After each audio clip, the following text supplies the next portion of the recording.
Welcome to episode 130 of the Door 14 Hockey Podcast. I am your able as ever stand-in host, John, and alongside me is Dave. Hello. And Aaron. Hey. Now, boys, there's been jokes about how this podcast goes when I'm in charge and Marty's not here, but I want you to know that I absolutely run a tight ship. So just bear with me and everything will be fine. We got the fire extinguisher at hand. Absolutely, yeah.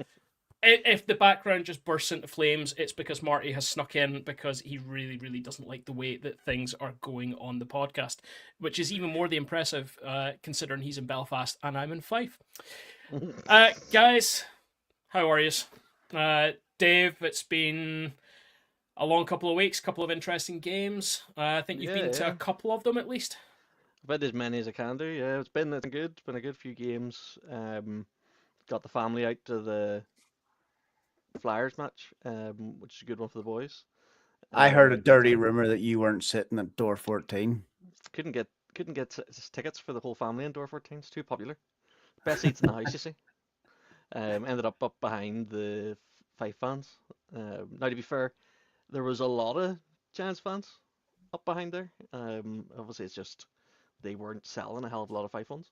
But yeah, it was a good game. Obviously, from a Giants perspective, I'm sure we'll talk about the other fiasco later. But it's been it's been a great atmosphere for most of the games that I've been at. That one was a wee bit flat when you hit sort of third periods, and you could tell some of the fans were like, okay, well, it's like kicking a dead dog. You know, felt a bit bad, ranging up the score.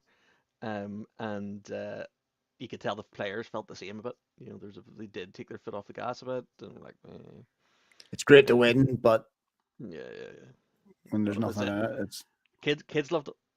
Yeah, it was so bad. I mean, they love that sort of like trouncing. Like, there's something about when the games are getting that kind of way. The goals are cracking up. Like, I told you guys, my barber Cola, she was over in Belfast for the Flyers game, and like genuinely she loved the experience, loved being in Belfast, loved the arena.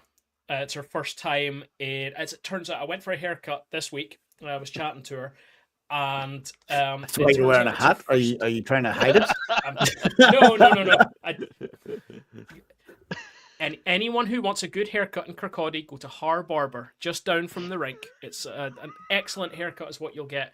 But look, I have branded gear, so I'm going to wear the branded gear. It was her first arena game, so the only places she's been to at this up to this point have been rinks. So she'd never had that sort of big experience, and I think it's maybe a bit lost on us how good game nights are and can be in Belfast. And look, it's got its issues. We know it's got its issues. The cups were brought up to me as being a major issue, and it clearly isn't just home fans who are feeling that. Away fans are feeling that extra pinch of that extra quid being put on every single pint that you're buying there. Oh, it's not every single pint. It's one. It's not. It's not. If you return the cup. Yeah. But like, it's £1 for the night, right? Yeah. Okay. If you return the cup. Yeah. So anyway, Dave, we've asked you how you are. Dave, over there. Aaron, how are you? I'm all right. Missed the last podcast. I was in Boston. Got to watch the Bruins play the Wild, which was really good fun. Really good to see Fury play as well, to be fair.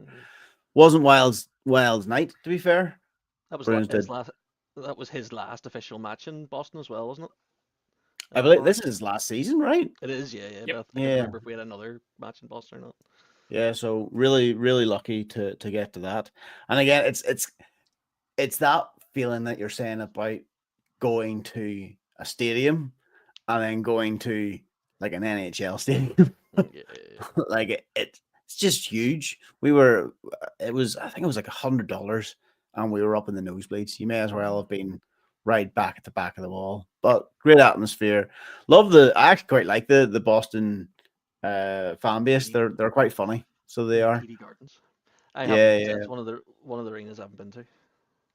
They're a It's lot not of one I've banter. been to, but I've seen a lot said about, like you said, Aaron. They don't take themselves overly seriously. They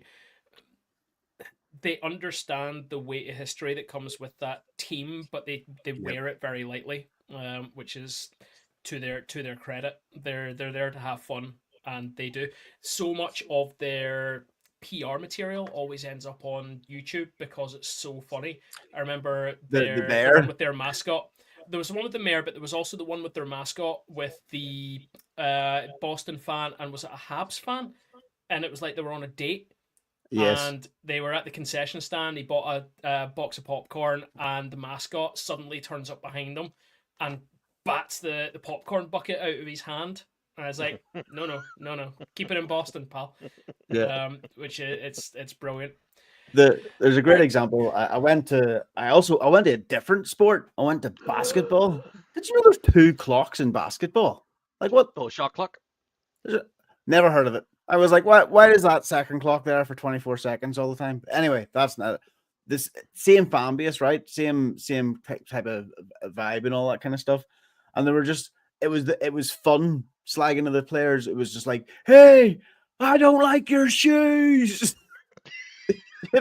Stupid. Like the color of your shoes are stupid. And there was one I thought was really funny. It was like, Dallas, because it was Celtics playing Dallas. It's like, Dallas, you're as useless as. And then they named another team. They had no idea it was. But about 3 seats down from us was one of their fans. And they was like, hey, that's not fair. And the band that was chanting went, sorry. And then called it out again and called out a different team. Brilliant. Again, not taking anyone serious, just having a bit of fun. Very good. So all in all, you haven't seen any Elite League hockey, but you did see some No, NHL and some I've been NBA. watching the highlights on YouTube and all that kind of stuff. And yes, I did. I saw some basketball and I saw some NHL. Excellent. Well, at least you've seen some of the highlights. That probably means you're more prepared for this show than I am. Guys, let's start as we always do. Let's have a look at the league standings as they currently are. Thankfully, we can see that the Belfast Giants are still in first place, even with results having gone the way that they did recently, and we will definitely come on to that. 39 games played, good for 59 points in first place. The Sheffield Steelers into second place, 39 games played as well, with 55 points. The Nottingham Panthers, also 39 games played, with 52 points. Fourth place is the Cardiff Devils, 37 games played, with 48 points. In fifth place, the Coventry Blaze, 40 games played with 45 points. The Guildford Flames, 40 games played, 43 points sit in sixth, while seventh is the Glasgow Clan, 38 games played with 39 points. And the Dundee Stars round out the top 8 with 40 games played and 36 points. The bottom 2 in ninth place, Manchester Storm, 38 games played, 27 points. Things are looking a little bit dicey for them when it comes to playoffs now at this point. And the Fife Flyers are still, unsurprisingly, in 10th place with 38 games played. Good for only 8 points for the entire league campaign. Ouch. Dave, I'm going to start with you. Let's flip it around. We always start at the top, but to be honest, that's not where the interesting stuff is happening right this minute. It might get a little bit tasty, but the bottom half of the table is a little bit interesting. The Manchester Storm are really starting to slip away at the bottom. They are. They're starting to. They had a vein of trouble first half of the first quarter of the season. And then they had a bit of a bounce, and then they've now sort of slumped again. What I would say is, watching them play, they are super physical. They're a lot more physical than I expected a team to be in ninth. They're finishing every check, but the problem with that is that's a tough game plan. It takes the energy out of yourself. You've only got so much you can give when you play that type of game. And they're not scoring early enough. So every time you watch them play, or at least every time I watch them play, you can see they're like struggling with scoring at the beginning. They're sacrificing the body. By the third period, they're busted, and then they start letting goals in, and it's not an easy fix. It's obviously the style of play that they've coached for, and it's really entertaining to watch. Don't get me wrong. You see a players finishing every check. It's phenomenal. But the problem there is if they don't have the depth throughout their lines, they just can't keep up the energy levels, and you end up with this situation where they're just out of steam most games. Now that's only from the games I've seen them play against the Giants. Um, the Giants are this year a little bit more physical than they were previous years. I wouldn't say they're a massively physical team. They do seem to get quite bullied in a few games, but they're whenever you see that matchup, it does seem to be tough enough. Watching Fife play, it's hard to watch at this stage. And I pointed out to Xander about the bench sizes. Watching them play the Giants, you were seeing when they put out their line, you had barely a line and a half left, and the Giants were sitting with another three waiting in My the wings. my understanding from some online chat is the game in Sheffield last night, they had 14 skaters. Oh, that's not good. Now, to say they've got 14 skaters and Sheffield won that game 8-1, to be fair, 8-1 is probably respectable enough. And interestingly, I watched Johnny Curran's post-game interview after the Giants game as well. I think he made the same sort of sentiments after the Sheffield game. They're not putting everything down to just the position that they're in. Johnny is in a really tough spot. He's obviously formerly of the Belfast Giants, but he's now in the position that he's head coaching the Five Flyers through this incredibly tumultuous period in their history. But he's suggesting that the players aren't really performing to their standard either. He's saying that a lot of the goals that are coming early in periods when really the players shouldn't be tired. Yes, they're probably playing a lot more minutes than a lot of guys through games, but really at the start of the period, they've had a breather. Start of the first period especially. They actually look to be competitive for, 10 minutes in Belfast? And yes, fatigue starts taking its toll, but after each period break, they're still allowing multiple goals early on, so the guys aren't switching on fast enough, which I'm sure is an incredibly difficult position to be in. Yeah, that's not something you would want to, you wouldn't want to be in their shoes. And I totally agree. Whenever they come out after the period break, it'll be an individual mistake, a very minor mistake, that if they were, that they're not making at the ends of the periods because they're just not geared up right for the start of the period, and especially whenever you're playing Belfast, Sheffield, Nottingham, Cardiff, they're going to punish you for those mistakes. They're not gonna let you away with it. The Giants know that if you do let a team like Fife away with it, then they can come back and bite you. Just look at was it 2 weeks ago? It nearly went to overtime after a 5-1 lead by the Giants. Just because the Giants did the exact same thing, they switched off. So. We'll come back to the Giants and their seeming inability to play 60 minutes over a couple of fairly important games fairly shortly. Aaron, I want to stick with the bottom of the table, if you don't mind. We're suggesting that Manchester might be locked in that 9th place. Clearly, they can't really fall any further than 9th. But the other two Scottish teams, Glasgow and Dundee, what do you reckon? Are they safe there, or do we think that Manchester can make a run on them? There's 9 and 12 points gap there at the minute between each of them. Between them and Manchester respectively. Do we expect those two Scottish teams to see this out now over the next sort of 6-7 weeks? I have to admit, I kind of hope they do. I think the Manchester would have to really have a word with themselves, I guess, and see if any of this. We're going to talk about some new signings later on. Maybe did they bring anyone else in? I can't remember. Those two, no. No. Manchester did. Manchester. Did they? Manchester have. Yep. Manchester have. Yeah. So they would be hoping for some change there to change their how they're playing at the moment, because obviously it's just not gelling for them. Even the last game there against the Dundee Stars, that they lost as well. But to be fair, actually, hold on, they beat the Cardiff Devils, but Cardiff Devils are quite low at the moment. Like, what's going on there? I know you're probably getting to that. I anyway, long story short, no, I don't think that it's going to happen. I actually would love to see Glasgow Clan and the Dundee Stars both at the playoffs. Yeah, totally agree. Yeah, well, let's move into that middle of the table.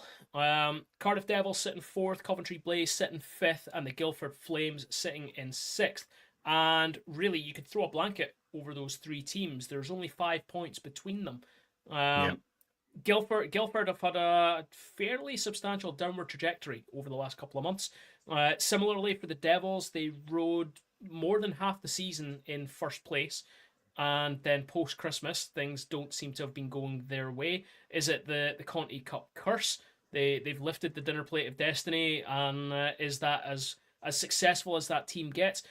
Coventry Blaze have also been remarkably quiet. This is not the Coventry Blaze that we're used to. Dave, like, what do you think is happening in those three teams? It's a weird one, because those three teams, they're the teams you sort of expect to see a level of, I wouldn't say consistency, but you normally see them with, like a win, a loss, win, loss, doing their home games really well. And we are seeing that in bits, but the Cardiff's sort of tumble, I think that their win-loss rate takes like, if you were just to take it from Christmas, I think it ends up them closer to that relegation point. If you just take the post-Christmas games, um, it's a bit of a shame. And is it, as you said, we know an awful lot of hockey players are very superstitious. We just need to look at the NHL and the fact that most teams won't lift the President's Trophy because it's bad luck. They lift a trophy before the playoffs, and has winning a trophy had a change in mindset? Are they sort of like, oh look, we've succeeded this year, we've got something in the trophy cabinet? You don't know. I don't think that Pete Russell would let that slide. I think he's a seasoned enough coach that he would be able to hammer that out of them. And based on their form, I would say they're not going to be going anywhere anytime soon. I could see them making another challenge with a few extra games in hand. If they get a bounce, a couple of wins on the trot, they could push back up. Well, if they take their games in hand, so you're using that example, they would tie the Nottingham Panthers for that third place. I'm not gonna start looking. In fact, no, they would go into third on regulation wins. So is that a more? Is that probably where they should be? Based on the start of the season play, yeah. However, if their post Christmas season play continues, they're not going to come out of that slump well. So is the teller? Sorry, I was going to give you the stats. They've played 6 games, lost 4 of them. The 2 that they have won, one was against Fife, and the other was against the Guildford Flames. Yeah, so that speaks volumes. The team pre-Christmas would have won all those games. Or at least would have been, and that's again the Giants are a cracking example of that. If you're gonna lose the game, try and lose it in overtime. Yeah. And that's what's keeping the Giants at the top of that league right now. Yeah.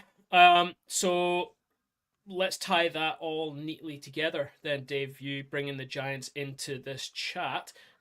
Cardiff Devils, let's tie it back to that as well. Big doubleheader this weekend.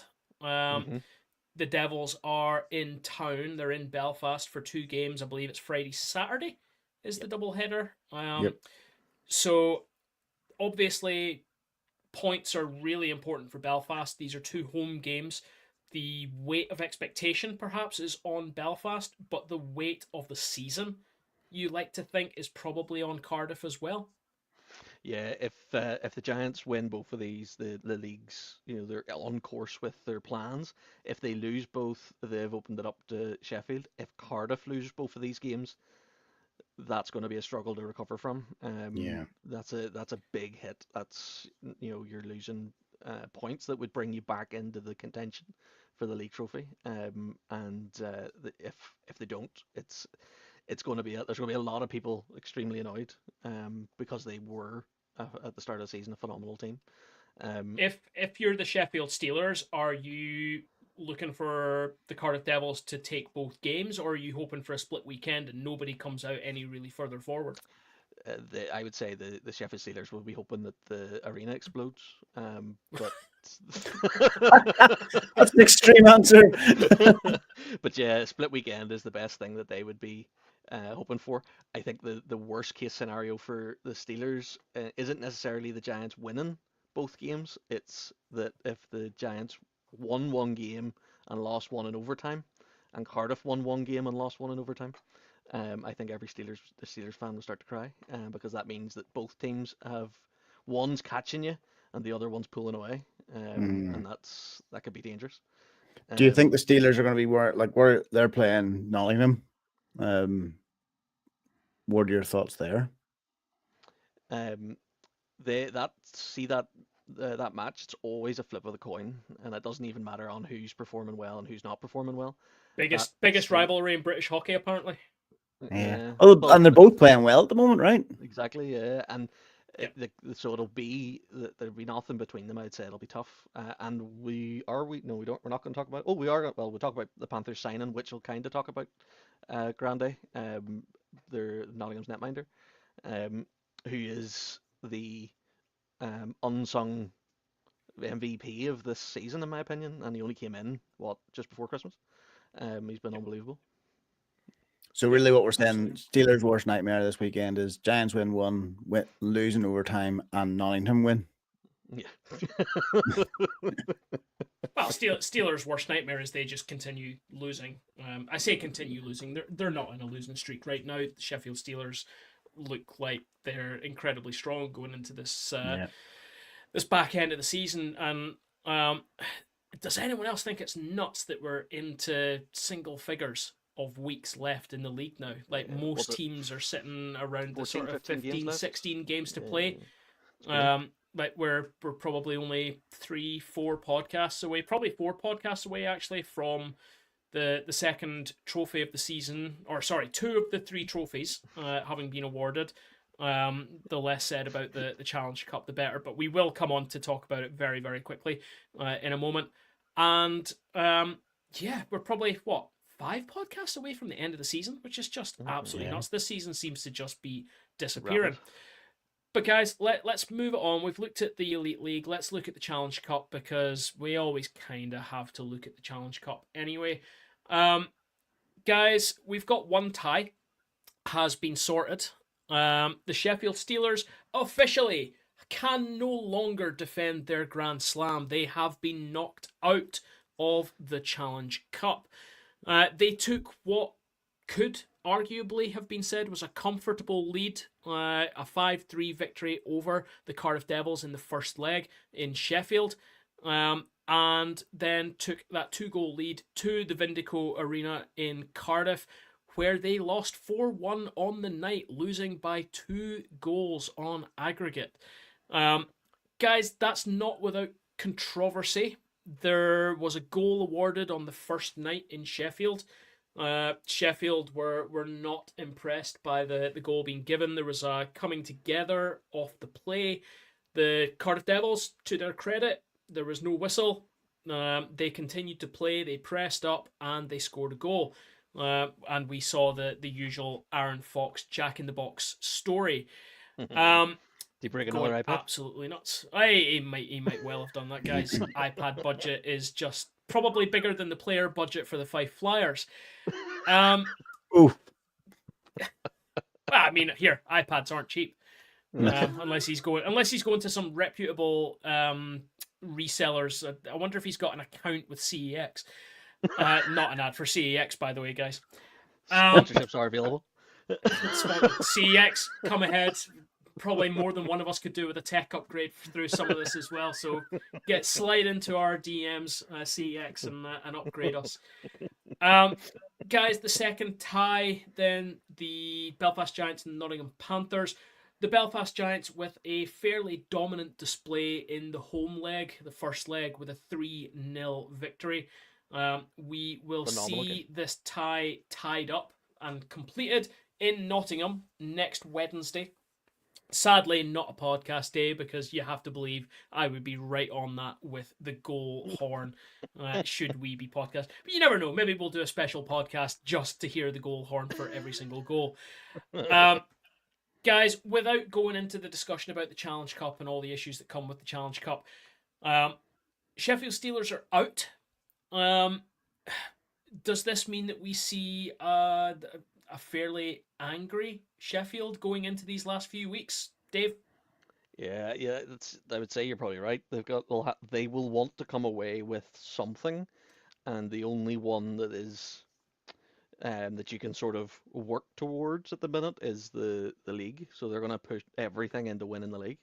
And to be fair, that's it's the biggest trophy, so why wouldn't you? But they're going to want everything. They don't want to walk away with saying it was a one-off, their Grand Slam.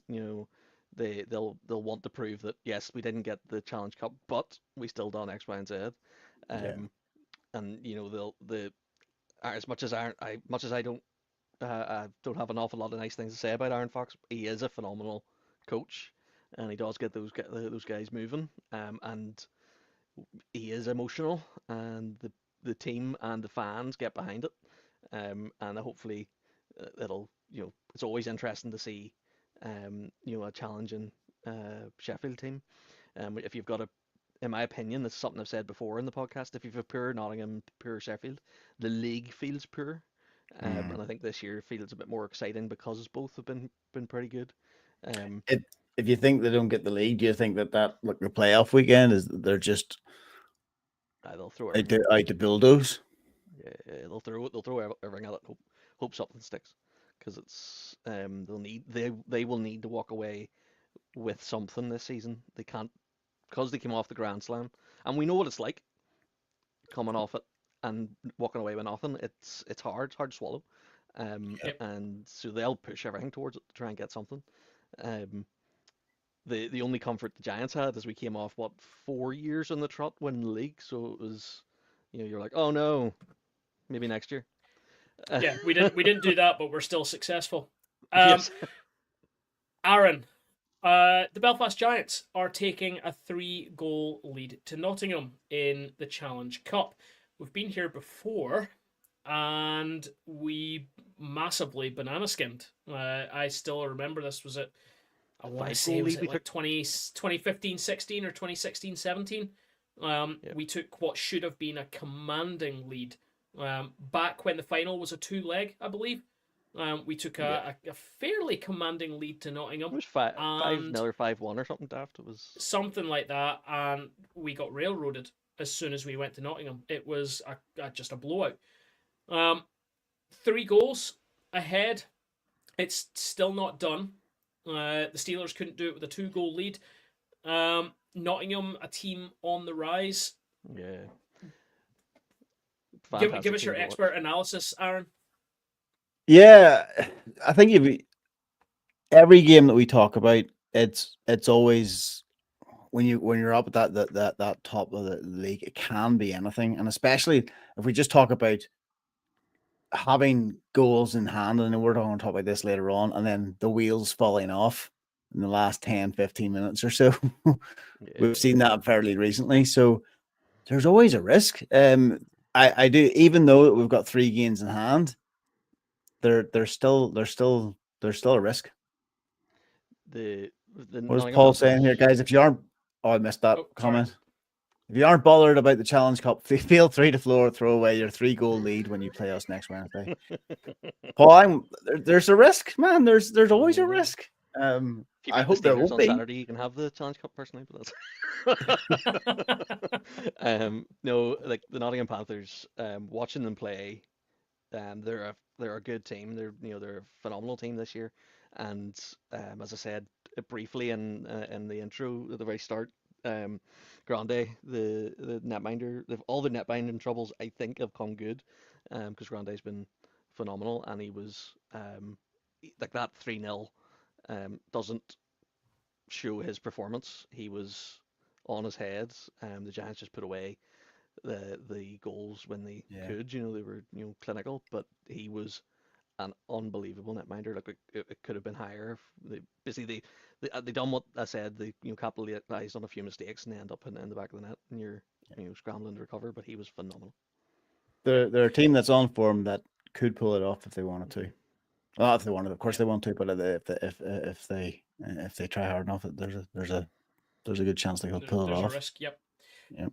So, guys, the way that the results have already fallen means that there are only 2 places that the Challenge Cup final, when it does finally happen, can take place. They can now only take place at either Belfast's SSE Arena. Completely forgot what the current name was called. Was there for a second. And God knows if I'm going to get. No idea if I'm going to get this one right. I have no idea if Cardiff's Arena is still called the Vindico after it's a waste management system, isn't it? The sponsor, I mean, not the Cardiff Devils in particular. So it can only take place in one of those 2 places. It's a one-off game. So yeah, we will keep an eye on this. Like we say, the second leg of the Belfast and Nottingham tie will take place next Wednesday, and by the end of that game, we will know where that final will be taking place. Guys, I'm going to have one very slight and small gripe about the Challenge Cup once again, because the way that you can track what's going on with the Challenge Cup, now that we've reached this, let's call it a playoff stage of the Challenge Cup, no one at the Elite League cares to make this simple to find.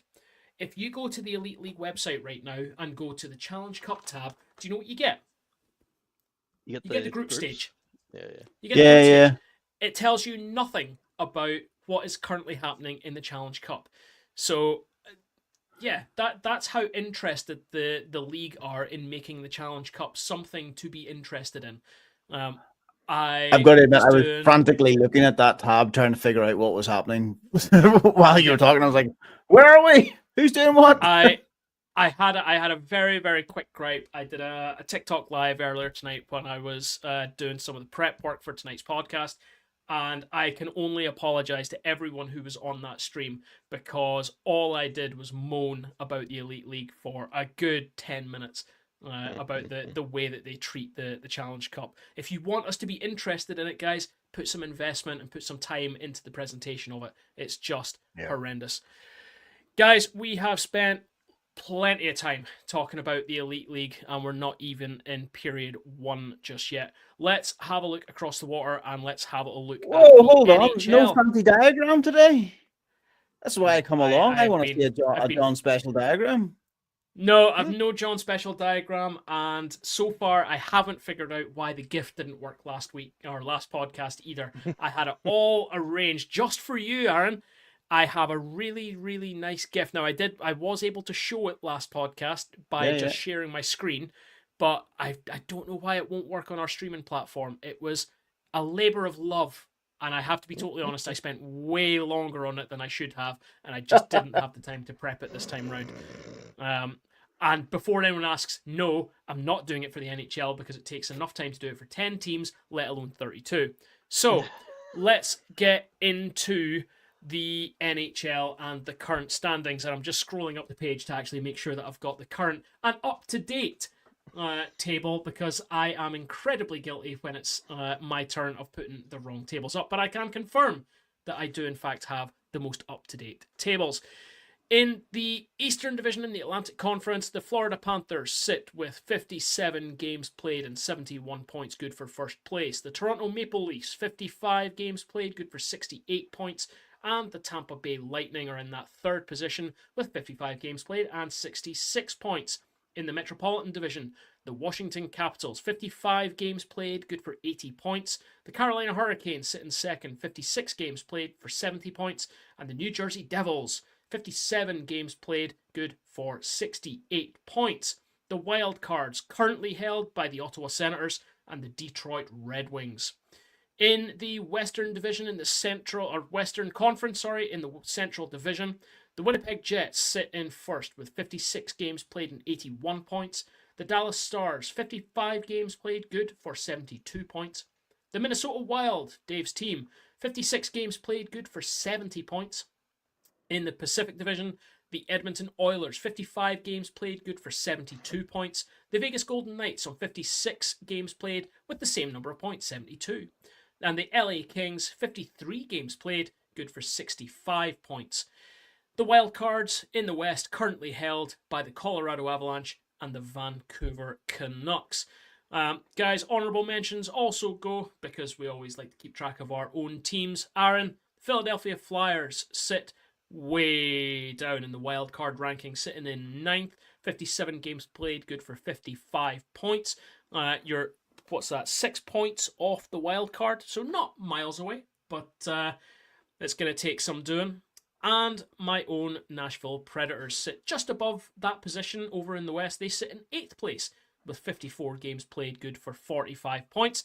And that's looking more and more like our season is over at the end of the regular season. Guys, I was about to say, the way you introduced the Flyers, and you're like, way down in the back. And I was like, whoa. Let's talk about Nashville. It's exactly the same. Don't worry. I wasn't going to forget about them. Especially considering the Preds. Especially considering the Preds have got 10 points less than your Flyers as well. Yeah. Oh dear. Anthony, maybe eventually we'll get round to putting the tables up for the NIHL. I do promise. I promise it every season. But yes, I will start paying more attention to those tables, and I will start presenting them. 2025-26 is the season that the NIHL makes the big move to the Door 14 Hockey Podcast. I promise. Yeah. Guys, NHL-wise... biggest issue is they'll have to take us into games then, you know. Here, I can't lie. The sort of end-of-season media stuff, accreditation came up for the NIHL. I'm so tempted to book into like their Final Four or something, or even the WNIHL. I did strongly consider getting media accreditation for the WNIHL, but let's get to it eventually. Guys, let's talk NHL before we move on. Let's do it really quickly because we're already about 40 minutes into this podcast, and we haven't even hit period 1 yet. Dave, Wild, let's just make it really simple. Let's talk about our teams. I've already done the Preds. Wild, what are you thinking? Yeah, they're a bit on and off. I'm hoping that whenever we hit the postseason, they'll stay on. If that makes sense. Good. Aaron, Flyers. I said we're going to have I say this every year. We're going to have a 10-game run. We're going to get up to the wild spot, and then we'll fall off again. Hold on, Florida Panthers. They have not budged from that number 1 space the entire season. Yeah, they are an absolute force. Since last season, the run they went on last season, and it looks like they're geared up to do it again. We're obviously in a bit of a break just now, and we will talk about why the NHL is in a break at the minute, but it's going to be an interesting run-in over the next, 2 months is essentially what we've got. And I'll be honest, like, as a Preds fan, I'm pretty much checked out. I got myself a Bruins hat while I was there, and yeah, I should have, that's just another team that's not doing so well at the moment. Not at the moment, but they still have their potential. They're not a million miles off. They're only a point off the wild card. a pint off the wild card. They might well be a pint off the wild card. I don't know. The journey's there for them potentially. And look, if they end up getting into that wild card and come up against the Maple Leafs, then yeah, they're certain for second round. So yeah. Yeah, that's a good. There's the hope. There's the hope. Says the turncoat who has already turned his back on his own team and is already supporting his secondary team. But look, the less we say about that, the better, probably. Says the five guys, we have. There's also one other team that we would normally talk about, but do you know what? Marty's not here, so we're not going to talk about the Leafs. With that, we said about them fumbling in the first round. Like that's what we always say about them. True. But let's not talk any more about them. Let's not give them any more broadcast time. Guys, let's move swiftly into period 1 of hockey.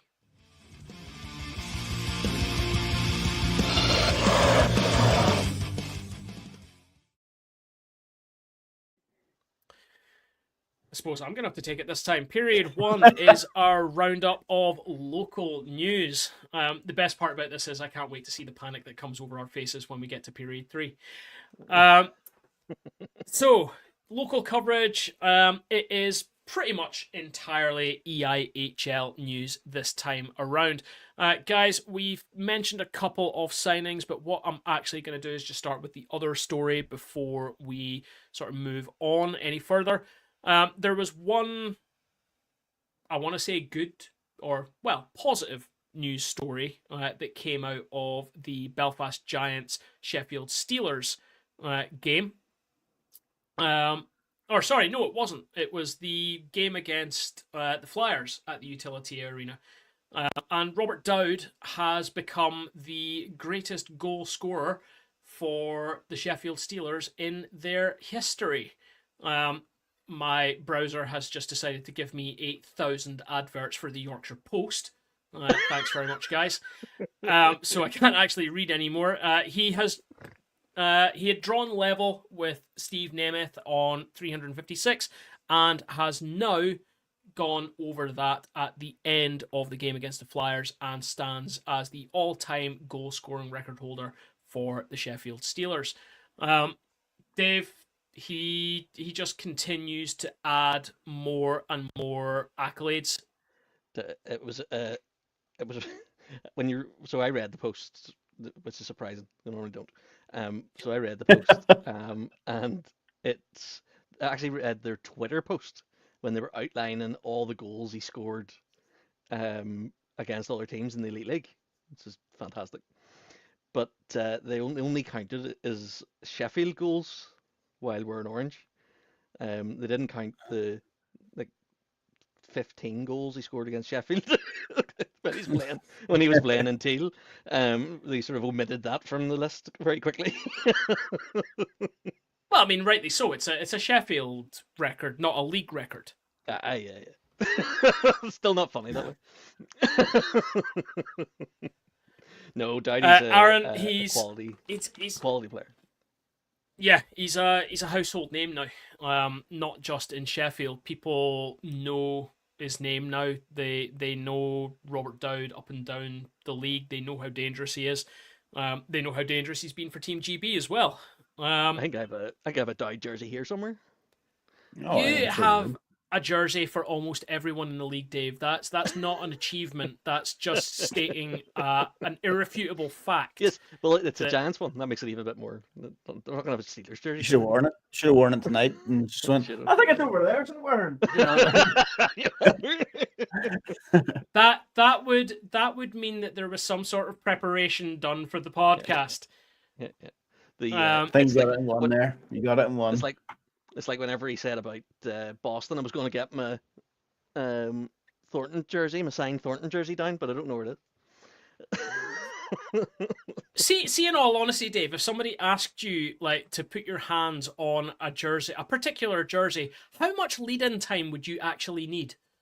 If it's not white, it should be relatively easy. If it's white, you need to give me 6 months because they're under the house. I'm not allowed to wear white jerseys. White jerseys under the house? Because of spill. Because Yeah, he that's fair. needed to. You think about the amount of jerseys that are hanging off that wall. That wall has to be structurally reinforced Yeah. to take the weight. So he had to Special hide the white building, jerseys. Yeah. special building grade wall that is. Yeah. Yeah. Welcome to the Door 14 Architectural Podcast, where we It's, will be it's discussing like, how structural look your at my wall has to wall. be to hold up a several hundred hockey jersey. Oh, there he goes. There's the There Thornton we jersey go. right there. Good. Very nice. Better hide that again, Dave, because within 20 minutes of NHL playoffs happening, Aaron's going to be round breaking the door down so he can start wearing all the Boston gear. To be fair, Guys- every season, the last couple of seasons, that's the way it's been. I've been like, let's go Flyers. Oh no, they didn't make it. Right, on to the Bruins.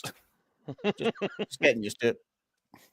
Guys, I'm going to move us on because the dumpster fire of me hosting the podcast is really starting to take hold right now. Let's move into, and Marty's probably sitting chuckling away to himself that he's not here for this one. Let's move into these signings this week. I do like that we're 46 minutes in and we've done one story. One story. It's really bad that Aaron's the one that's interrupting you. He's like, hey, you know, we're 40 minutes in here. We're 40 minutes. It's because it's John that usually does it to Marty. Like we're doing here, Marty. Marty, we're doing this for you. Because you did that, it's going to be 47 minutes before we get into story number 2. So thanks very much. Guys, this week saw the trade deadline, or the signing deadline, or whatever you want to call it. The IHF movement block has now come in. Teams are now stuck with who they've got. Movement block sounds really bad. There's probably a medication you can take for that. So let's rattle on. It's just we've just finished start up. Fire. We've just Start finished the fire. the leagues. And It's all unblocked and just flushed everywhere now. It has. It's just brown fire everywhere. Guys, let's have a quick rattle through of the signings that were announced in the couple of days leading up to it and right on deadline day. And in fact, one that was announced actually after the deadline, but was apparently put in place before it. It starts with Cardiff Devils. They have moved to sign forward Ben Almquist for the remainder of the season. He is apparently a power play specialist, so they're bringing in additional firepower into the squad ahead of the run-in to the end of the season. Dave, we talked a good bit about Cardiff there in our warm-up, which honestly was the length of half or more of a hockey game. But you think this is an important signing for them? Yeah, it looks like they're targeting that as their weak point of the power play. And if he does, and he can get them a bit ignited in that space, then he'll score goals. He's seems like a solid player. Haven't seen him play obviously yet, but just from his stats and the places he's played before, University of Minnesota Dulac graduate, 100 and something appearances for them, done really well, and he's now Dell 1, and putting up regular minutes, so he should make an impact. Yep. Aaron, I got you to talk a little bit about the Storm, and you alluded to the fact that they had also made a signing.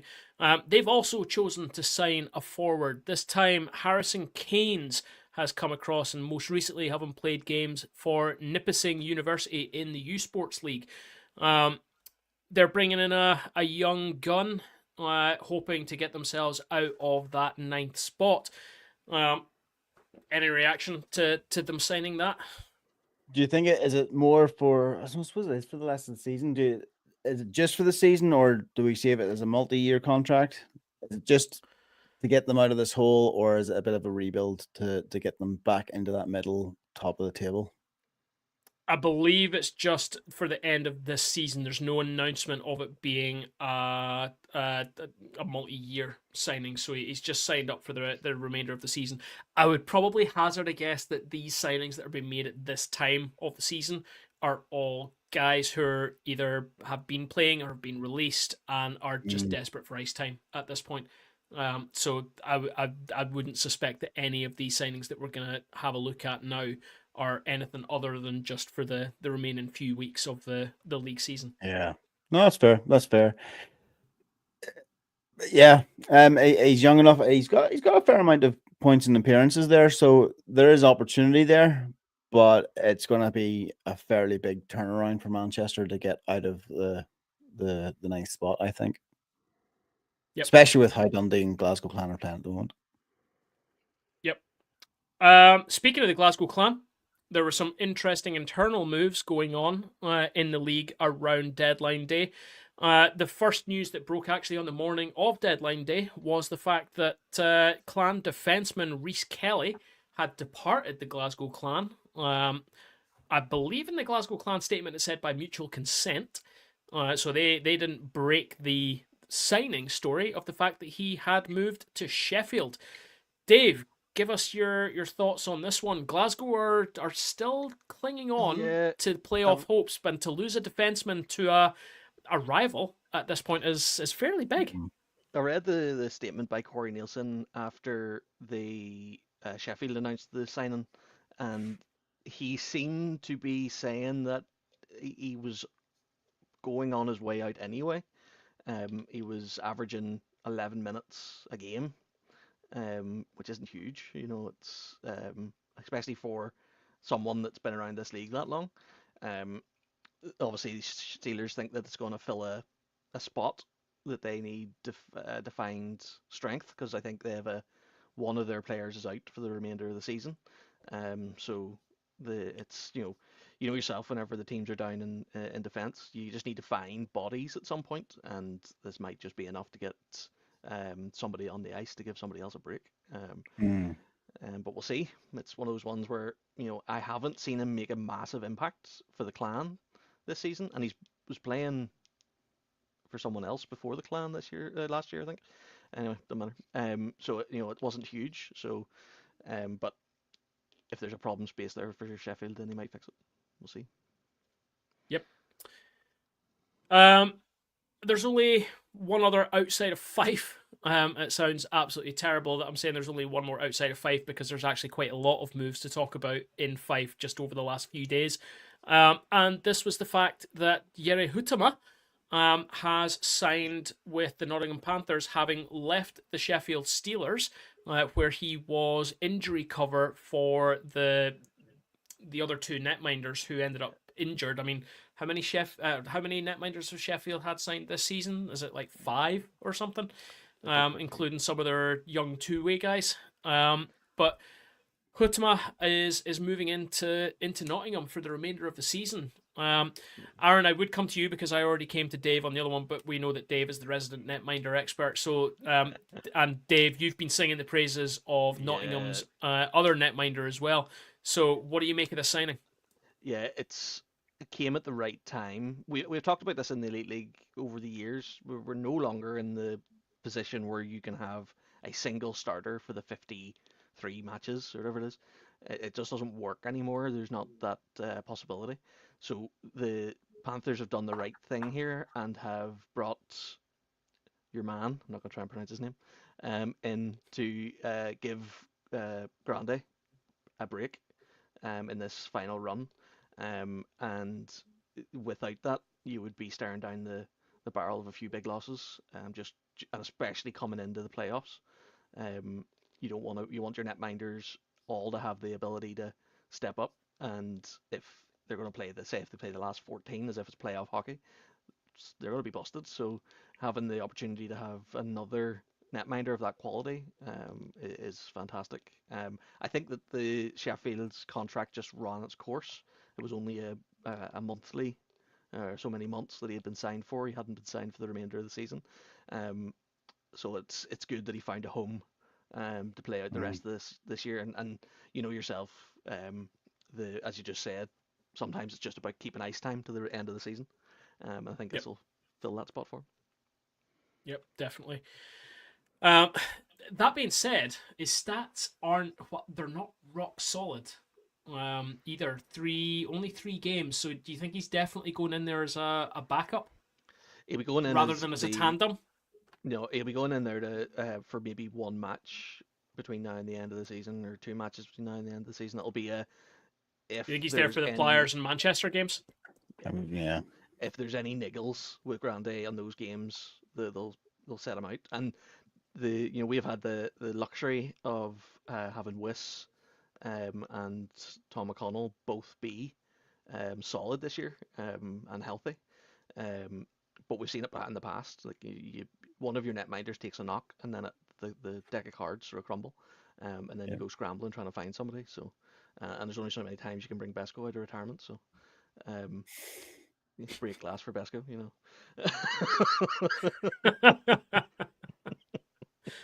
It's all right. We already broke the glass for Goodwin this year, so I think we've run out of glass breaking hammers in Belfast. Guys, I'm gonna move us on slightly because there's been more movement in Fife, and I've already alluded to this across our socials, especially the first initial moves that we had on the 13th of February, so a week today. The Flyers confirmed the news that Ryan Foss had left the club, and they also confirmed that Noah Delmas has been placed on the injury reserve list for the remainder of the season following a lower body injury earlier in February.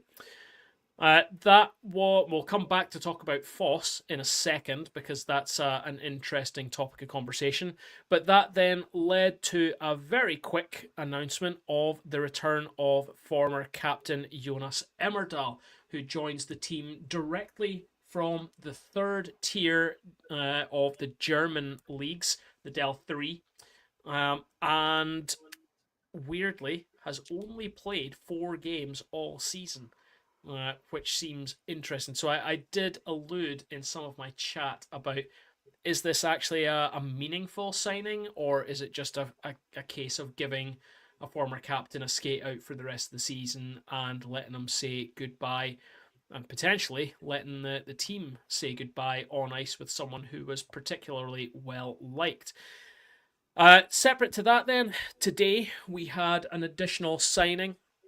The Flyers have announced the signing of young 25-year-old Evan McKinnon, who is joining direct from U Sports and is signing his first professional contract with a team who has potentially no future after the end of the season. So that's going to look remarkable on his CV.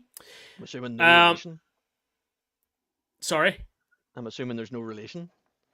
Well, I mean, can you imagine? I mean, it doesn't matter what your name is, even if it is McKinnon. Do you think he can rescue a team in the position of the Flyers? And it's interesting because I want to have a separate chat about the Flyers making signings like this. But let's roll back and let's talk about Ryan Foss right at the very start. Ryan Foss is a name that we've spoken about already. He dodged a DOPS ban against the Belfast Giants at the time where the league allowed Foss to dodge that and to later take it at a later game, which was supposed to be a game in March against Belfast. And it now appears that he will skate away into the horizon, into the sunset, having not served that ban in a game against Belfast. So he's never actually served any ban at all. And the Flyers appear, at the moment, because no announcement has been made, they appear to be dodging that ban entirely. Guys, does this make the league's decision to let him play that subsequent game a bit of a farce? It didn't sit right with me at the time.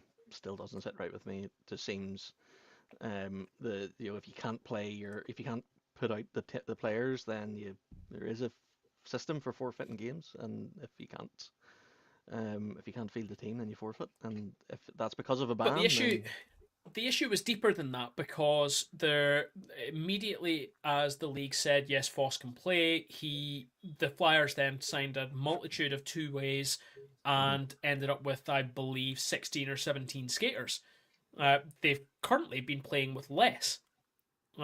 So the issue then becomes, well, what was the issue? Why did this special arrangement have to be made at that point?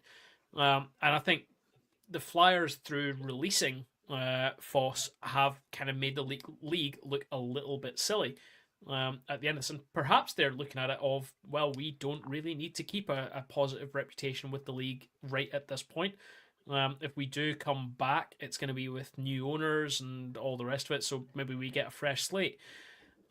What's interesting is, I'm going to roll it back to the very start, and I'm going to talk about going for my haircut, because it's really interesting what you can hear when you go to the barbers.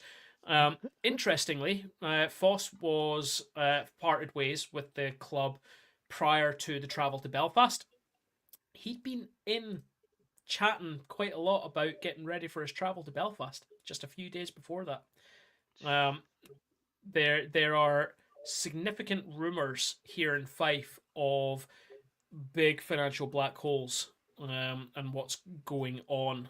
There's also another rumour of a particular individual who is still in Scotland, at least, fighting for money owed, which may or may not break later down the roads. I'm not going to go any further into it in case it involves any legal matters down the line, because I really don't want to have to go into the witness stand and say why I mentioned it on a hockey podcast.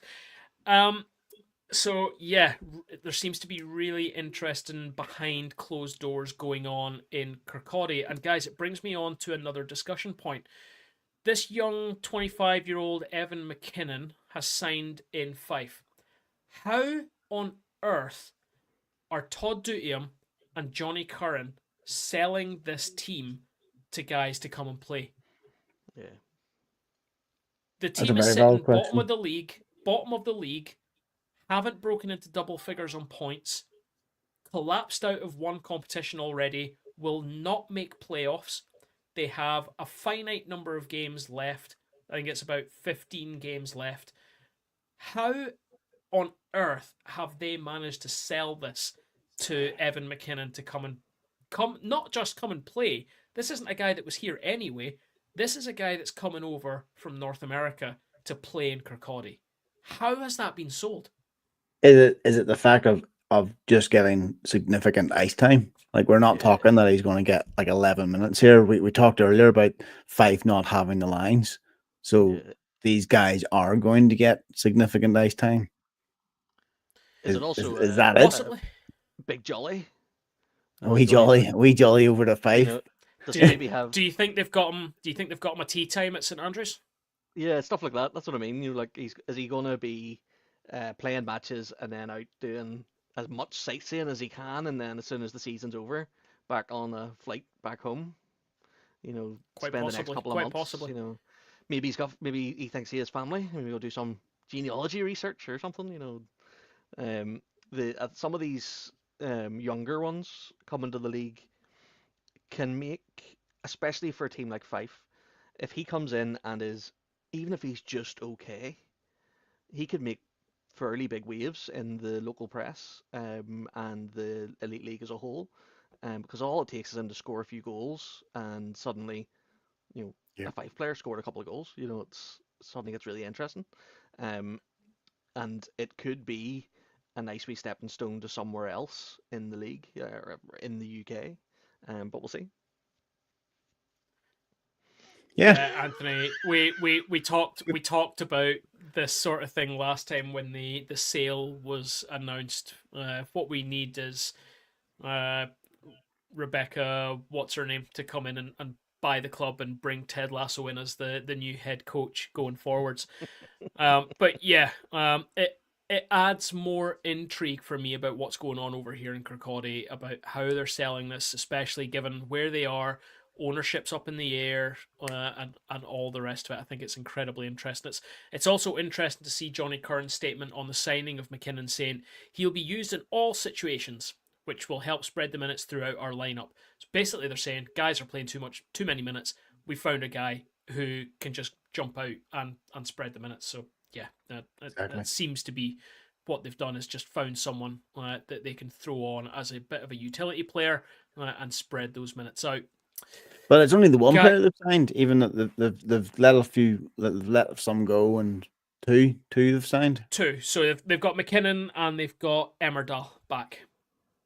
Right. Oh So yes, they've got the 2. So they've lost 2. One's departed. One has gone on the IRL for the rest of the season, and they've got 2 back in. At this point, I haven't even bothered to go digging, but I don't even know how far over the import limit signings they are now at this point. I don't think it's even worth looking. And what is really the point? What are the league going to do? Dock them points? Remove 8 points from them. Exactly. Can you imagine? Can you imagine? Guys, that is it. Unless anyone has anything else for period 1, then we will move swiftly on to period 2.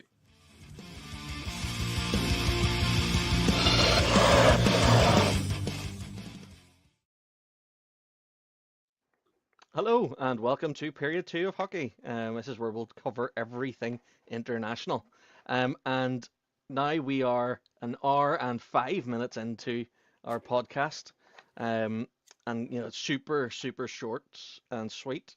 But I'm going to hand it over to John because he's got loads of topics, and then I'm going to talk about Marty's at the end because I think it'll be funny. Probably shouldn't be though. Thanks, buddy. There was me thinking I was going to get a couple of minutes to rest my voice because I feel like I've just been talking for an hour. I am going to go pretty. I'm going to go pretty quick through a couple of these because the story I've got sandwiched in between others in our running order is actually connected to Marty's story, so we'll come back to that one. First one's first. I don't know how it's ended up, but we've been keeping an eye on the Champions Hockey League through the whole season, and finally the CHL has come to its conclusion with the ZSC Lions Zurich claiming the victory at home in a 2-1 victory. No other additional information to that, but congratulations to the Lions. It's a team that Belfast have played, so there's a Belfast Giants connection there. I believe they beat us, but only just. Yeah. So congratulations to the Lions on their CHL championship, and good luck with the defense of it whenever the mighty Belfast Giants come back to the CHL. You just want me to carry on, don't you? Yeah. Yep. I'm not gonna go back. Man. Right, John, Right. here's your next one. Honestly. And Marty, one more, please John. come back, And one man. more, John. Another one. Yes. Another one. And then Guys. Right, I'm just ignoring. I'm just carrying on now. Guys, the PWHL is going from strength to strength. The Ottawa Charge and the Toronto Scepters played out one of the PWHL's takeover tour games in Edmonton this past week to a sold out 17,518 strong crowd. awesome. That is incredible. It's a fantastic thing to see. Look. 1,000. Oh, what was the number again? We'll jump in to talk 17,000. about it at once there. 17,500 at Rogers Place in Edmonton. The Edmonton Oilers home arena. They sold it out for a PWHL takeover tour game. What is that? And by 4 all accounts, Odyssey arenas? those- 3 Odyssey arenas? Nearly 4. just over 4. Just over 4. Jeez, oh. But that brings me on to another point that was news that broke just earlier today. And that is that we are being told to expect news in the next 4 to 6 weeks on expansion of the PWHL into other cities and other areas. So that league is going from strength to strength, and so it should. The women's game is growing, and I still stand that they have one of the best looking trophies in hockey right now.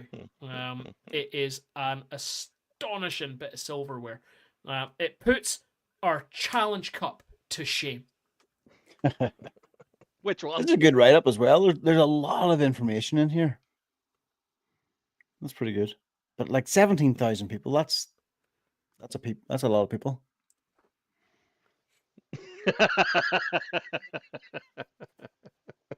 You're gonna have this is a podcast. Someone's gonna have to read that out. Let's remember this is an audio podcast, Dave. Sorry. I forgot I was the host of this period. So did your camera. Is that enough? The wheels have dumpster fire, definitely dumpster fire. So Anthony, said, imagine if John was trying to do this with all the goal updates. Like, yeah. Essentially, what we're doing here, Anthony, is just getting we're helping Marty by letting John feel what it's like when John does all those goal updates. Yeah. I think all I do is play a little goal horn every now and then. I'll be totally honest, I did look to see if there were any live games, and all I can say is I'm really, really glad the USA-Canada game isn't until 1 a.m. And Dave, there's your segue. Yeah. So that was smooth. That's so smooth. John is substitute. So Anthony again. John is a substitute teacher. That's exactly what it is. Are you trying to say we're trying to make him cry? Yeah. Like no. It's look. If I was a substitute teacher, I would have.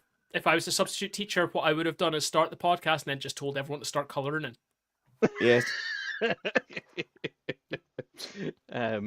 So the big news for period 2, and to be fair, it is about international news. So what else would it be than Donald Trump? So he every single news platform in this planet has been doing 24-hour news segments on Donald Trump. So why would we be any different? So Donald Trump, this month?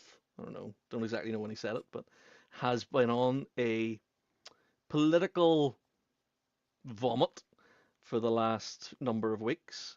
One of which included. That's right. Don't marry us to one single point of view there, Dave. Don't alienate all the red states that listen to us in America by any way. When I finish talking, you can do the red states if you wish.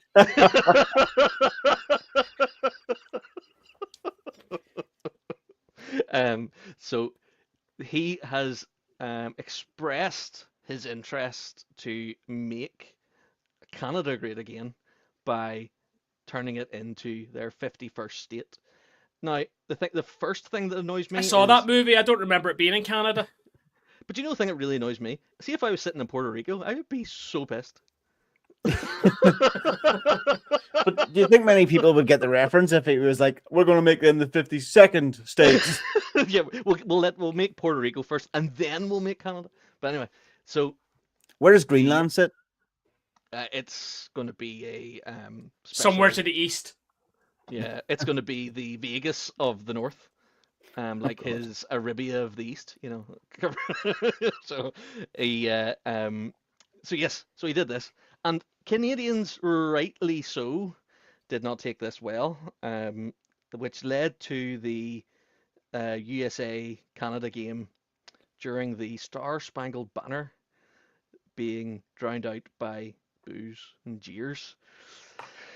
So that was interesting, and we would get on to your feelings on that, about national anthems, and I know we love to talk about all that stuff in Northern Ireland, and it's not uncomfortable whatsoever, and whatnot. But there is a piece.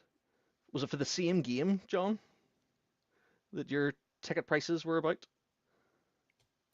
No, so that's tonight's game, or tomorrow morning's game. If you're listening to or watching us live right now, if you're listening to this podcast, the game will have already happened. But yeah, so that the previous USA Canada game at the Bell Centre in Montreal, which, gotta say, guys, I was in Canada one time and went to the Bell Centre, cracking arena, cracking old arena, absolutely loved it. Don't you know? Sellout crowd, just over 21,000 were in the arena.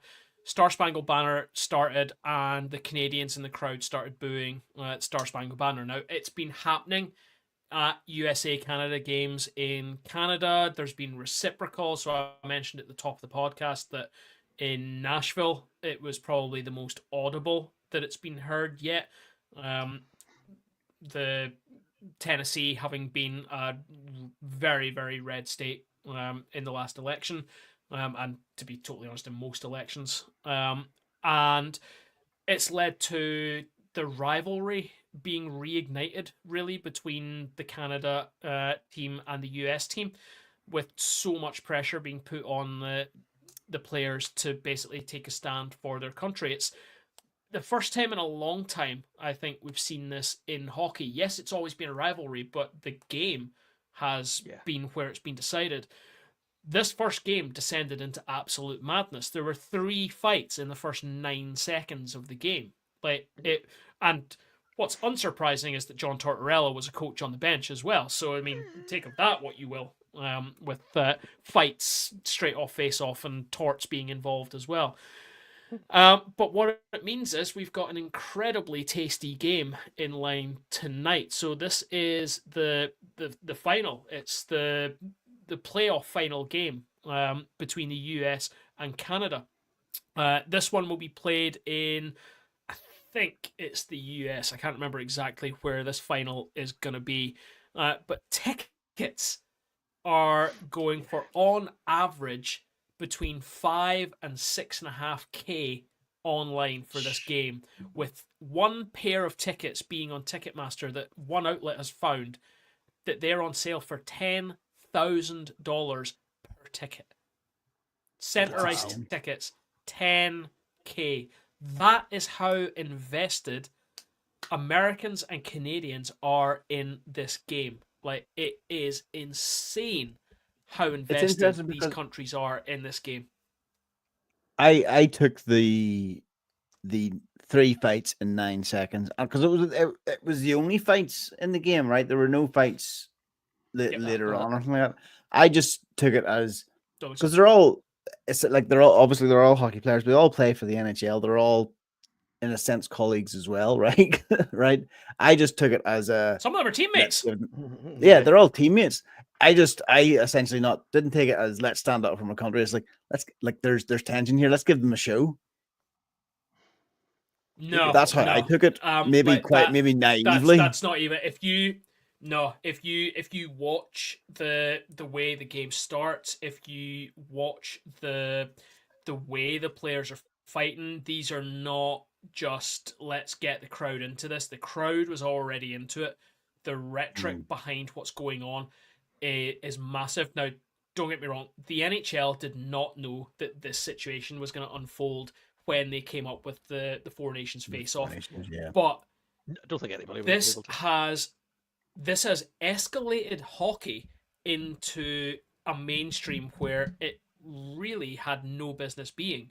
I have seen PK Subban has been all over major broadcasters. Like he's one of the sort of major ambassadors for the game now. He does commentary. He's never off TV in North America talking about hockey. He's been pulled into so many interviews now to talk about this, to talk about the rivalry, to talk about that game. That I fully expect fireworks at this game tonight. I think this game is going to go nuts. I think it's going to be a close game.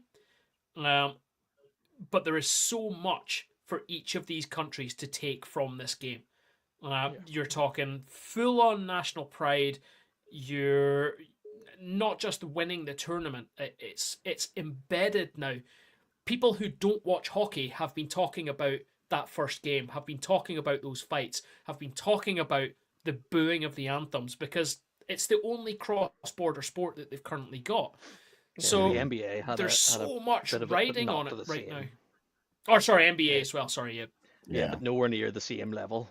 Nowhere near it. No, this was like, and not in a this was one of the points as well that PK Subban made. He was being asked about why, the NBA, why the same sort of thing isn't happening in the NBA. And he's like, because it's a completely different attitude and there's different pressures on the players. They're approaching it with a completely different mindset.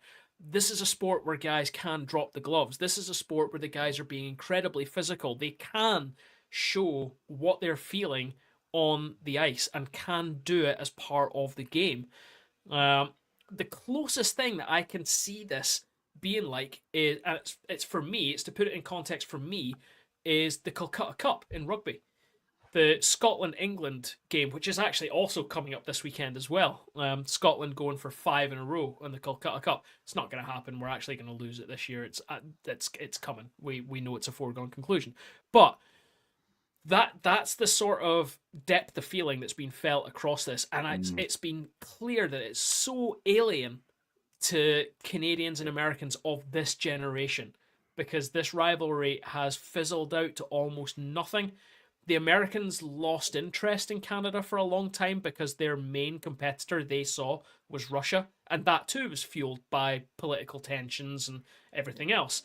They can't play Russia just now because they're banned internationally. Also, it looks like they're going to be best mates going down the road as well. So, who can they fight and who can they have a go at? They can have a go at Canada, and Canada, they've got skin in the game now.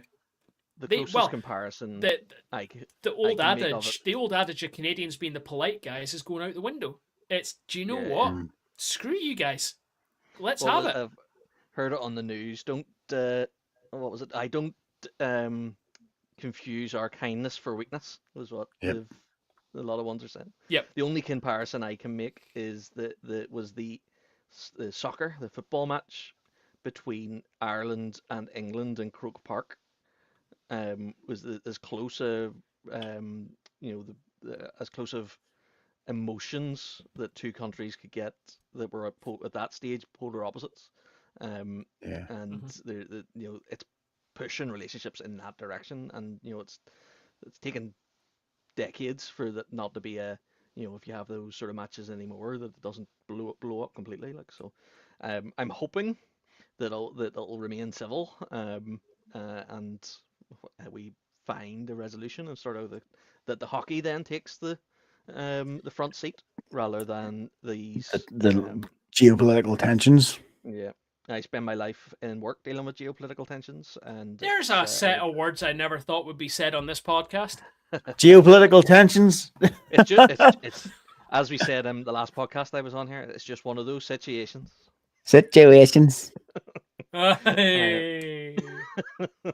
So I will draw a line under period 2. I don't think we have anything else. That was all the pieces we had. Was the fighting, the ticket prices, and the fantastic sport that is women's hockey. So we will close out period 2 and move on to period 3.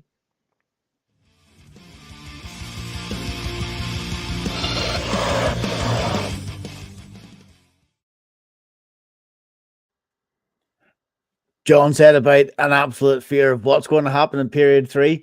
I'm going to assume that I'm going to introduce period 3. So I am. So welcome to period 3, our general Knocky news. There we go. Now, this is honestly the best period of all, where we just talk about jerseys, right? We've got throwback jerseys. You've got, John, you've got a couple of other stories there. So have you had a glass of water? Have you rested your throat? They're not stories. It's all jerseys. It's all jerseys, okay, guys. It's all jerseys. So I obviously know the order of these. So Aaron, that was a fantastic introduction. You're the second best guy, I think, to take Knocky news every single time, given the opportunity. I won't tell you who the first is, because I don't like to toot my own horn. But guys, let's have a look at some jerseys, shall we? Throwbacks are back. I believe it's early March. We're going to have the throwback jerseys are going to be across the Elite League, and we've had a few of them have been released already. And I did put some socials out around this already, but we've had 1 or 2 more have been released since then. So hopefully roughly in the order in which they've been released. We start off with a very, very early release by the Fife Flyers. Clearly, they were looking for some good news stories because, as we've already talked about, there was a lot of negativity going on in Fife. This is not one of them, in my opinion, guys. Fife Flyers throwing it back to the 1984-1985 successful championship team in Fife. These to me are clean. They are sweaters, is what they are. They're hockey sweaters, is what they look like. They are chef's kiss to me. They are perfect. Dave is now going to refute that and tell me that they're terrible because he's already said it in the group chat. I'm just not. I just don't think. I wasn't blown away. Is the best way to put it. I've loved some of Fife jerseys over the last couple of years, and they've been phenomenal. And I just don't. I don't get it. No, I don't get it. I do get it. I just don't like it. I don't get what's not be blown away about. It's a retro jersey to like a 1984-85 jersey, and it's clean. It's exactly what John says. Clean. It's simple. It feels like a jersey I've seen before, though, like in the modern Fife era. Yeah, you have in 1984-85. I said in the modern era. You got a point. It still feels funny enough like Fife, where you go to some of the other retro jerseys, it's like, whoa, look at that change. But maybe that's why we love the Fife jerseys so much. Yeah. They tend to be that simple. You know, maybe they just don't need to do a retro night because their jerseys have stayed classic and fairly similar. You know, is it because that's a good point when you forget that this is basically a league event and they have But like that's what I mean. That's sort of. It's not that I dislike the jersey. I just because to me it looks like every other Fife jersey. That's a fair point. It does, but what I like about it is they've gone with the old school logo. And look, you can tell me it's simple. You can tell me it looks dated. Did they not have? It does because it is a logo from the 80s. Yeah, but did they not have that on a jersey earlier this year?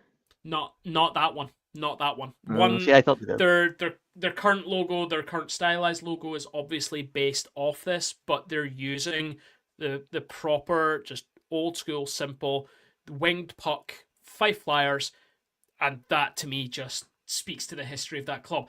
That jersey and that design is why I don't want to lose the Fife Flyers as a team, as a franchise, and from the Elite League.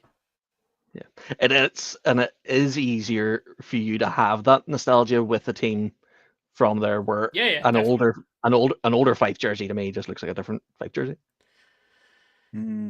So okay, let's stick with that same vein of thought then, Dave, and say that you've seen the jersey before. Let's have a look at Belfast. Yeah, as I said, I think I have There's that a jersey we've all seen before. I really do think I have that one, but I really I love my team. I love the Belfast Giants. I still really, really struggle with the direction of like this stuff. Now, let's get things straight. I get that they've gone for the same concept and same idea of the Fife Flyers. My problem is that by what they've done is go retro. It looks like they've gone back 5 seasons. So that's I know they haven't. They've gone back to the BT Ice Cup. I know it's 2002 is what they've actually gone back to. It's more than 20 years ago. I get it, but I don't know. It's the sponsors. It's the need to keep all the sponsors on all these jerseys, and it ruins it for me. So that'll never change. And the biggest advertisement for that is the fact that Fife is failing. There you go. And they strip their sponsors off all these jerseys, so they don't get any additional capital from these games. Where the Giants continue to bring in branding money when they make a specialty jersey, and they, and it allows them to stay in top flight hockey. And Fife has made the decision to make a jersey that's cleaner, it's nicer, and 100% jerseys without sponsors look better. And no one's going to disagree with it, but you have to look at it in the lens that we are in, and that the Giants will never have a jersey with no sponsors unless we get a sponsor that's willing to pay the same money as all those sponsors combined. They do have sponsors, right? It's not that you don't have sponsors. Yeah. But is the argument not then go the other way as well then, Dave? Like, the Giants are where they are, they've got the capital behind them. Could they not afford to go one game where they I do w- they could afford it. a retro jersey and do it justice.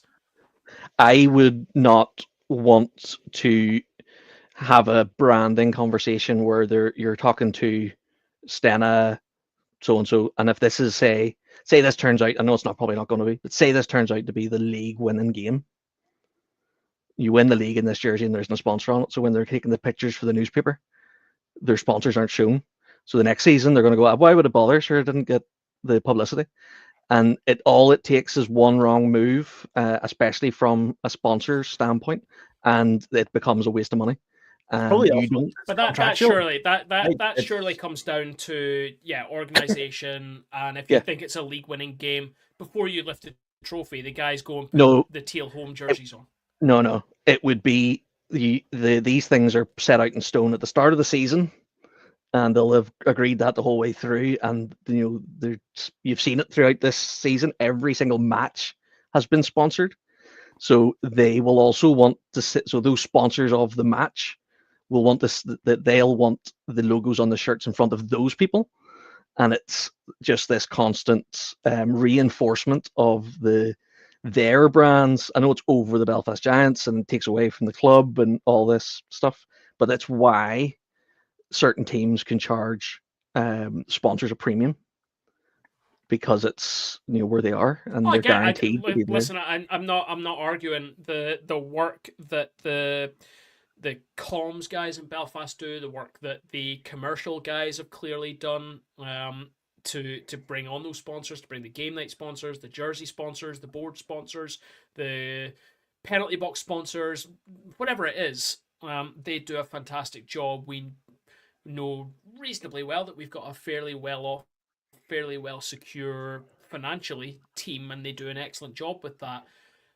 I just think that so much effort goes into, let's say, other jerseys in particular, and they're on some of them they're happy to drop the sponsors. I know it maybe hasn't happened as much this season in particular, but I think when you're looking at a retro jersey in particular, look, the one thing I'm really glad to see is they've bought into it this time, and we've got Old Finn. Yep. Having Old Finn back is awesome. I love having Old Finn back.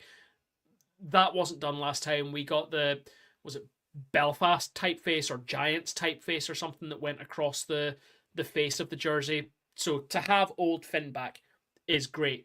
Arguably, they could potentially, and I don't know what the rights situation currently is, I don't think we've got the rights to the Old Finn flat logo, but that would have been really cool, because that would have been a really cool throwback to the old school logo that looked like the current logo. That to me is the design that I want to see on a retro Belfast Giants jersey. Do you know what we're talking about the advertising and all that. One thing I really liked about the old BT one was the old like you had the patch, you had sewn onto the jerseys. That's going to be a print, right? This is a standard. See if they'd done a retro jersey where it was actually like the sponsors properly, like patches and all that kind of stuff. I'd be up for it. No worries. Yeah. Like lean in. So would I, because style of jersey. So would I, because I could go pick them off after. Fair. Guys, I'm going to move on, because I could talk. We can hear you. We can also hear everything going on in that office. My headset's dead. No. Yep. So, guys, we could talk about this Belfast jersey for a long time, I feel like, but I'm going to move things on. Guildford Flames. This is their retro jersey. Now, I'm not a big Guildford Flames historian. I don't know a lot about their previous jerseys, but I can't say that I've ever seen a jersey like this one before. I get that they have particular limitations on their logo with their agreement that they have with Calgary. Guys, what are your thoughts on this jersey? This is not one for me. Oh. Dave, turn your speakers down.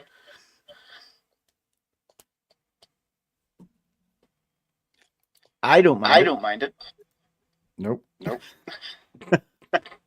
Guys, I'm gonna drop.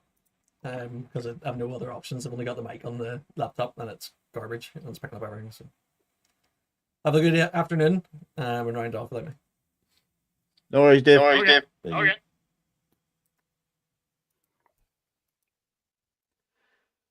So I actually like this jersey. Aaron, just you and me. Yeah, Right. Okay. I don't mind it. Like, but the problem I have as well is I have absolutely no idea about the Flames. Like, what's the inspiration behind this? I would love to know more about that. But I don't hate it. I actually quite like it. It feels like a happy medium of the last two conversations we've had about the Fife jersey and the Giants jersey.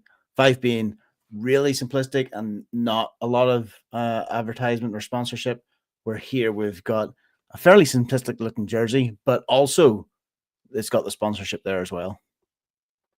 Yeah, so Anthony, that's it. I was waiting for Anthony to come in on this one actually. If you didn't know, Anthony has done a stint as the commentator on the Flames webcast. So it's really good to get his input on this one. And he says that this logo is very, very close to the old basketball team at Spectrum, the Guildford Heat. So that is quite cool to know. I think if that was what they were going for, it'd be nice if they kind of made that clear. Because they don't seem to have, through the material that they've put out around it, they've just kind of said it's a retro looking jersey. But yeah, I like the look. I like how clean it looks. And yeah, I think so far, other than Fife, I think it's the nice happy medium. I also like that they've gone with the white, which would have been the old school home color. So far, they're the first team who have done that. Moving on, Dundee Stars continue their rich vein of boring jerseys by producing this Dundee Stars jersey with a star on it. It looks like what is it called? There's a TV show like Dance with the Stars or whatever, right? It just looks like something like that. Yeah, I don't see how it's retro. I mean it does remind me of like my childhood going to see Dundee against Fife.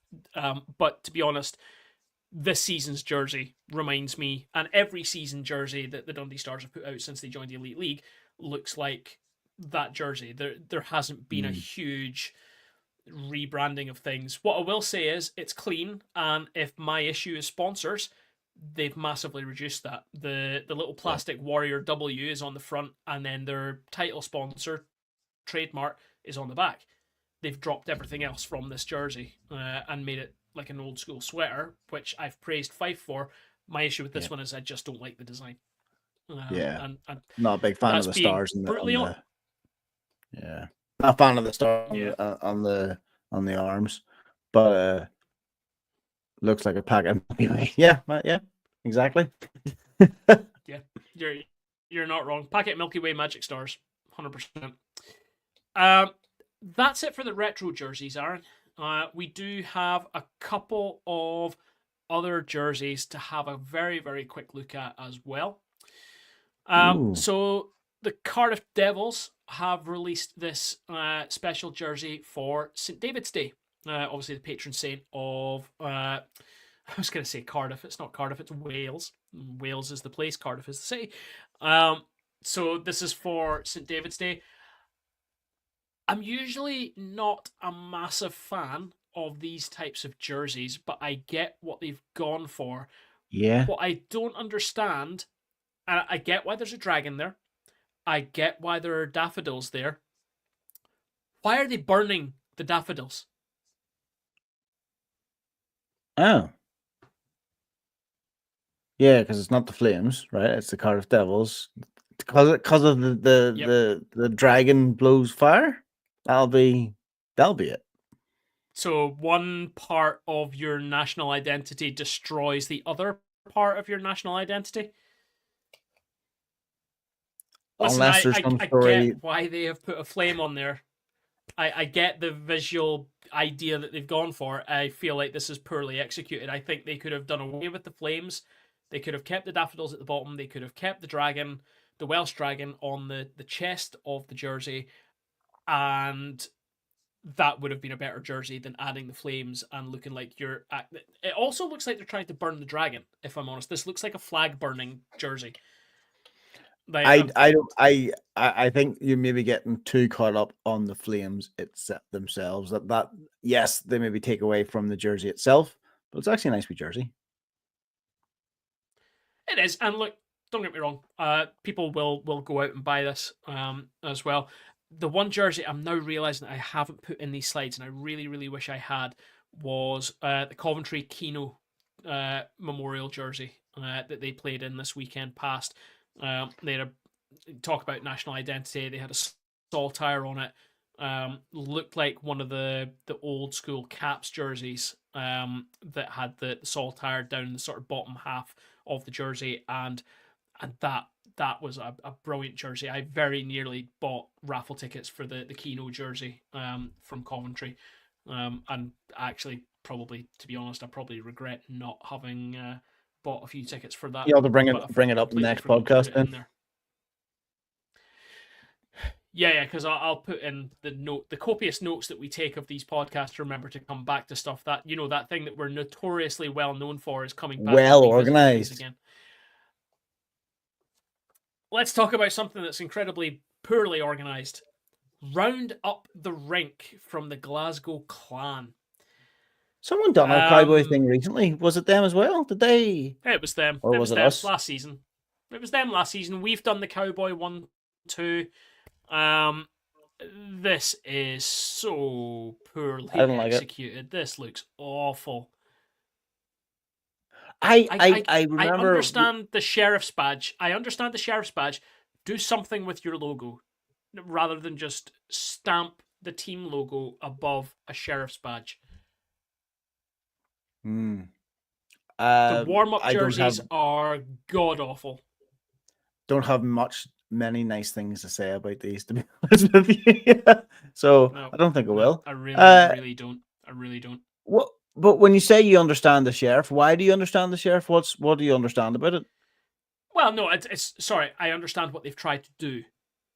Oh, right. I also have never seen a sheriff who wears their badge that big and like a medallion on their chest. If you're going to do that, it should be up here, somewhere, or up here. And why is there 3? Why did they go for 3? Honestly, I've just... not even going to say what Dave's just put in the comments. Can't say that out loud. Can't say that out loud.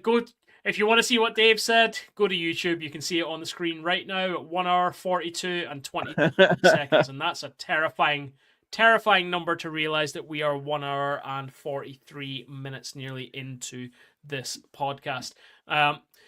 Anthony, you've asked about the Providence Bruins Teenage Mutant Ninja Turtles jersey. No, it's not in there. My eyes can only take so much. If you want to see a visual diarrhea for your eyes, go and look up that jersey, because it is incredible. Absolutely incredible. Incredible good or incredible bad? Depends on your point of view, probably. To me, incredible bad, but Dave probably loves it. Bring it up next podcast. I'll put it in the notes. Aaron, that brings us to the end of episode 130 of the Door 14 Hockey Podcast. There were 3 of us to start, and it's down to 2 at the end here. So, yeah, thanks for joining us. I'm going to try and remember all the stuff that Marty says at the end of the podcast now. You can catch all 129 of our previous episodes, except for maybe the first one, possibly, on our SoundCloud, on Apple Podcasts, on Spotify, on... I don't think Google Podcasts is a thing anymore. Did that not get shut down just recently? But we're on multiple podcast platforms. You can also find almost all of our previous podcasts on our website, door14hockey.com. We are all over social media. We are on Facebook, Instagram, Twitter, now known as X. We are on Blue Sky occasionally when I can be bothered to open that app. And we are now on TikTok fairly regularly as well, working incredibly hard to potentially be able to put this podcast out live on TikTok very soon as well. Do like, subscribe, leave us comments. The algorithm loves if you leave comments. It helps boost us up the rankings. And we love to interact as well. So do get in touch and do comment, just like Dave has done. He says, "I'm Dave. Bye." But we'll sign off the way that we always do, but in much shorter fashion. And I've been John. I've been Aaron. Have a great week.